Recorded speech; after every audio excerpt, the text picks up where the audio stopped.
Hey, Doc, this is it. We're back. Mitchell Griffith here with Griffith Goods and Spirits, and today, if my calculations are correct, when this baby hits 88 miles per hour, you're gonna see some serious shit.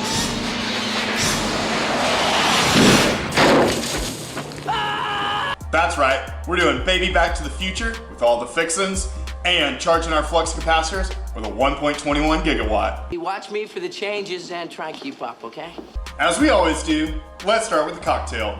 We've got 1.21 gigawatts! We're gonna start off with a little bit of ice in our shaker tin here. And then we're gonna do 1.5 ounces of our Bacardi white rum. And then we're gonna do 1 ounce of our Malibu coconut rum.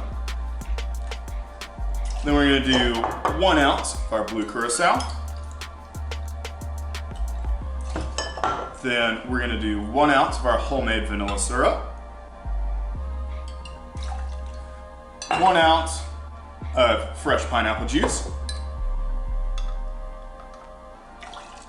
And then we're gonna mix it all together, lock our shaker in, give it a fun shake. Wow, look at him go! Now, to finish off this beautiful cocktail, top it with a little bit of lemon lime soda. My personal favorite is Sprite. And then you're gonna garnish it with a nice little orange twist here. And a maraschino cherry.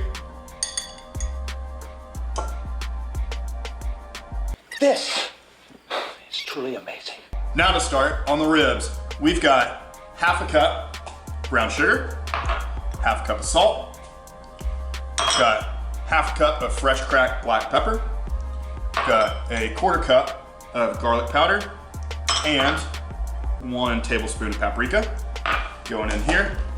We're just gonna give this a quick shake just to make sure that everything's combined well. And then, as we're shaking this, we're gonna add some olive oil to these ribs just so that your seasoning sticks pretty well. And you're just gonna get in there with your hands, show it some love, and then you'll add all of this seasoning to your ribs. Bear with me, Marty. All your questions will be answered. Roll tape.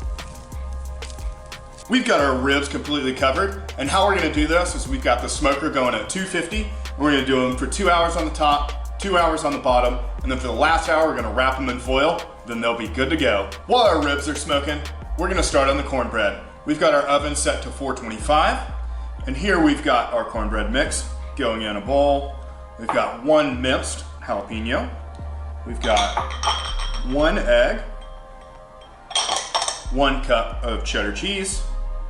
Get all that in there. We've got 2 tablespoons of butter, and we're gonna do 2/3 of a cup of Oatly oat milk.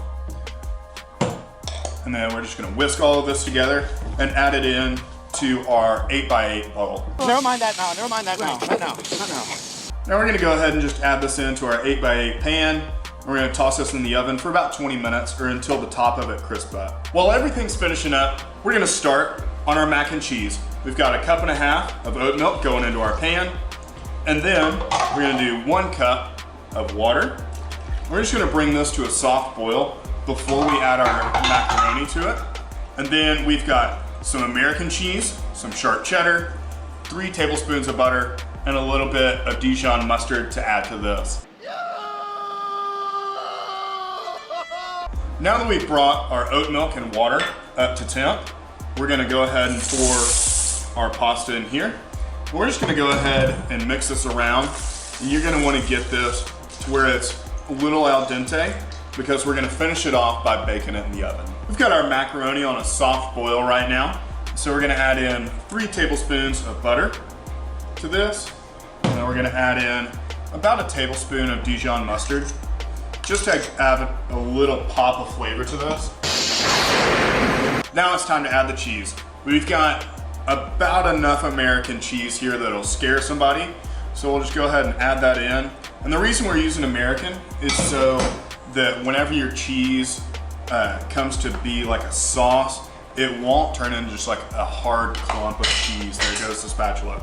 How could I have been so careless? Now that we've got a new clean spatula, we're gonna add in about half of this 8-ounce block of sharp American cheese. We're just gonna allow all of this to mix together, cook down, and then we'll use the rest of this cheddar cheese to top off the macaroni and cheese when it's in the oven. Doc, you're my only hope. We've got all of our cheese melted. Now we're just gonna go ahead and add it to an 8x8 Pyrex. And we're gonna top it with a little bit more of our sharp cheddar, just so it'll get a good crust on the top while it's baking in the oven. We've got our oven set to 350. We're just gonna leave it in there until all the cheese melts on top. We're sending you back to the future. We've got our baby Back to the Future done with all the fixins and our 1.21 gigawatt, and now we're ready for family dinner. If you would like to see more great Griffith Goods and Spirits content, well, hit us up with a like, subscribe, and click that bell in order to be invited to the next family dinner. Did I say sharp American? While we're waiting on our ribs to cook, we've got 1.5 cups of Oatly oat milk going into our pot. I guess you guys aren't ready for that yet.